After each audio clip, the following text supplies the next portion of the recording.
Welcome to TNPSC லட்சிய விதைகள் channel. இன்னைக்கு இந்த வீடியோவில் நம்ம என்ன பார்க்க போகிறோம் அப்படின்னா 7th தமிழ் இயல் 3 மற்றும் 4 இருக்கக்கூடிய இம்பார்ட்டன்ட் பாக்ஸஸ் தான் பார்க்க போகிறோம். என்ன டாபிக் அப்படின்னா 10 பாட்டு நூல்கள் என்னென்ன அப்படிங்கிற அந்த ஒரு டாபிக். ப்ளஸ் பார்த்தீங்க அப்படின்னா அகநானூறு பாடல் எழுதிய மருத இளநாகனார் பற்றிய ஆசிரியர் குறிப்பு பார்க்க போகிறோம். ப்ளஸ் வந்து 8 தொகை நூல்கள் என்னென்ன அப்படிங்கிறத பற்றி இந்த வீடியோவில் நம்ம பார்க்க போகிறோம். எதற்காக இந்த சீரீஸ் நம்ம ஸ்டார்ட் பண்ணோம் அப்படின்னா தமிழ் வந்து ஒரு 100 கொஸ்டின்ஸில் ஒரு 45 to 50 கொஸ்டின்ஸ் பார்த்தீங்க அப்படின்னா பாக்ஸஸ் மட்டுமே கேட்குறாங்க. அதாவது நூல்வெளி ஆசிரியர் குறிப்பிலிருந்து மட்டுமே கொஸ்டின்ஸ் வருது. ஓகேங்களா? அந்த கொஸ்டின்ஸை அடிக்க வைக்கணும் அப்படிங்கிற அந்த ஒரு நோக்கத்துக்காகத்தான் இந்த சீரீஸ் வந்து ஸ்டார்ட் பண்ணுறோம். ப்ளஸ் பார்த்தீங்க அப்படின்னா உங்களுக்கு ரிவிஷன் ஃபேக்டருக்கும் இது ரொம்பவுமே பயனுள்ளதாக இருக்கும் அப்படிங்கிறதுக்காக நம்ம இந்த சீரீஸ் வந்து ஸ்டார்ட் பண்ணுறோம். ஓகே, இது வரைக்கும் நீங்கள் சப்ஸ்கிரைப் பண்ணால் பார்த்துக்கிட்டு இருந்தால் சப்ஸ்கிரைப் பண்ணிட்டு பாருங்கள், உங்கள் ஃப்ரெண்ட்ஸுக்கும் ஷேர் பண்ணுங்கள். ஓகே, 10 பாட்டு நூல்கள் என்னென்ன அப்படிங்கிறத பார்ப்போம். அதற்கு முன்னாடி பார்த்தீங்க அப்படின்னா இந்த 10 பாட்டு நூல்கள் 8 தொகை இந்த 2 நூலையுமே என்ன சொல்லுவாங்க அப்படின்னா 11 மேல்கணக்கு நூல்கள் அப்படின்னு சொல்லுவாங்க.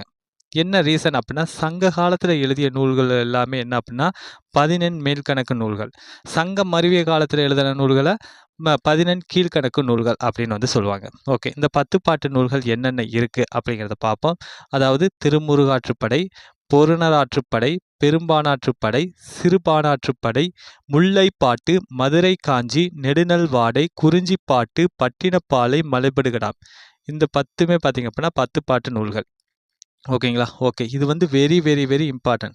என்ன ரீசன் அப்படின்னு பார்த்தீங்க அப்படின்னா கீழ்கண்டவற்றுள் பொருந்தாதது எது அப்படின்னு சொல்லிட்டு 10 பாட்டு நூல்கள் ஒரு 3 கொடுத்துருவாங்க, 8 தொகையிலேருந்து ஒரு நூலை போடுவாங்க. ஓகேங்களா? அப்போ இது தெரிஞ்சால் மட்டும்தான் அந்த கொஷின்ஸை அடிக்க முடியும்.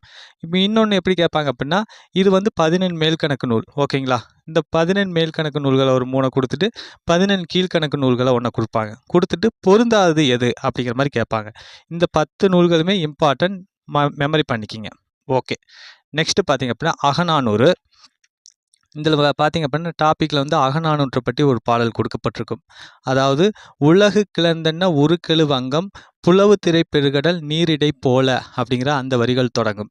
இந்த அகநானூற்று பாடல் எதை பற்றி சொல்லுது அப்படின்னா இந்த கப்பலை பற்றி, அப்புறம் பார்த்தீங்க அப்படின்னா கடலை பற்றி, கலங்கரை விளக்கத்தை பற்றி, மாலுமியை பற்றி சொல்லக்கூடிய ஒரு அருமையான பாடல். ஓகேங்களா? ஓகே, இதோடைய நூல்வெளி பார்ப்போம். அந்த பாடலை எழுதியவர் யார் அப்படின்னா மருதன் இளநாகனார் அவர்கள் தான் எழுதியிருக்காங்க. அவர் வந்து சங்ககால புலவர்களுள் ஒருவர் தான் இந்த மருதன் இளநாகனார் அவர்கள். ஓகே, இவர் பார்த்தீங்க அப்படின்னா கலித்தொகையில் மருதத்திணையில் உள்ள 35 பாடல்களை பாடியவர் இவர் தான். ஓகேங்களா? ஓகே, இதில் கலித்தொகையை வந்து தொகுத்தவர் யார் அப்படின்னா நல்லந்துவனார் அவர்கள் தான் தொகுத்திருப்பார். ஓகேங்களா? இந்த நல்லந்துவனார் பார்த்தீங்க அப்படின்னா நெய்தல் கலியில் 33 பாடல்களை எழுதியிருப்பார். ஓகேங்களா? நெய்தல் கலியில் 33 பாடல்களை எழுதியவர் நல்லந்துவனார். அதை போலவே மருதத்திணையில் 35 பாடல்களை எழுதியவர் யார் அப்படின்னா மருதன் இளநாகனார். ஓகேங்களா? ஓகே, இவருக்கு ஏன் மருதன் இளநாகனார் அப்படின்னு பேர் வந்துச்சு அப்படின்னா இவர் மருதத்திணை பாடல்களை பாடுவதில் வல்லவராக இருந்ததுனால இவர் என்ன சொல்கிறாங்க அப்படின்னா மருதன் இளநாகனார் அப்படின்னு சொல்கிறாங்க. ஓகே, இந்த அகநானூறு அப்படிங்கிற அந்த ஒரு நூல் பார்த்தீங்க அப்படின்னா 8 தொகை நூல்களில் ஒன்று. பலரால் பாடப்பட்ட 400 பாடல்களை கொண்டுள்ளது. இந்த அகநானூறு வந்து எத்தனை பாடல்களை கொண்டுள்ளது? 400 பாடல்களை கொண்டுள்ளது. அது வந்து ஒரே ஒரு நபர் பாடல, பல நபர்கள் பாடிய தொகுப்பு தான் அகநானூறு அப்படிங்கிறது. ஓகே, இந்நூலினை நெடுந்தொகை என்றும் அழைப்பர். இது வெரி வெரி இம்பார்ட்டன்ட், ப்ரீவியஸ் இயரில் கேட்டிருக்காங்க. நெடுந்தொகை என அழைக்கப்படும் நூல் எது அப்படின்னு சொல்லிட்டு அகநானூறு, புறநானூறு, நற்றிணை, குறுந்தொகை இந்த மாதிரி ஆப்ஷன் செட் பண்ணுவாங்க. ஆன்சர் பார்த்தீங்க அப்படின்னா அகநானூறு. ஓகே, இந்த பாடல் வந்து நம்ம பாடப்பகுதியில் கொடுக்கப்பட்டுள்ள பாடல் எத்தனையாவது பாடல் அப்படின்னா அகநானூற்றில் 255வது பாடல். ஓகே, நெக்ஸ்ட் பார்த்தீங்க அப்படின்னா 8 தொகை நூல்கள். நம்ம ஆல்ரெடி மேலே சொன்னது தான் 11 மேல்கணக்கு நூல்கள் என்னென்ன, 10 பாட்டு 8 தொகை. 10 பாட்டு பார்த்துட்டோம், இப்போ 8 தொகை பார்ப்போம். என்னென்ன 8 தொகை நூல்கள்? நற்றிணை, குறுந்தொகை, ஐங்குறு நூறு, பதிற்று 10, பரிபாடல், கலித்தொகை, அகநானூறு, புறநானூறு. ஓகேங்களா? இந்த 8மே வந்து 8 தொகை நூல்கள் அப்படின்னு வந்து சொல்லப்படுது. ஓகேங்களா? ஓகே, இதுவும் வந்து வெரி வெரி இம்பார்ட்டன்ட். இந்த 10 பாட்டு நூலும் 8 தொகை நூலையும் நீங்கள் நல்லா மெமரி பண்ணிக்கிங்க.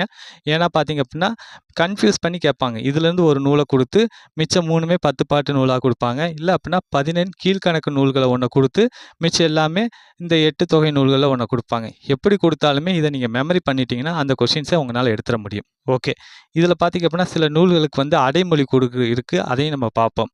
நற்றிணைக்கு பார்த்தீங்கன்னா நல்ல திணை. ஓகேங்களா? அப்படி நல்ல அப்படிங்கிற அந்த அடைமொழி பெற்று வரும். அதே பார்த்தீங்க அப்படின்னா பதிற்று பத்து ஒத்த அப்படிங்கிற அந்த அடைமொழி பெற்று வரும். பரிபாடல் பார்த்தீங்க அப்படின்னா ஓங்கு பரிபாடல். ஓகேங்களா? கலித்தொகை என்ன அடைமொழி பெற்று வரும் அப்படின்னா கற்றறிந்தோர் ஏத்தும் களி. ஓகேங்களா? அப்படிங்கிற அடைமொழி பெற்று வரும். ஓகேங்களா? இது எல்லாமே இம்பார்ட்டன்ட். ஓகே, நம்ம ஒரு 3 டாபிக் பார்த்துட்டோம். மீண்டும் அடுத்த வீடியோவில் சந்திப்போம். தேங்க்யூ.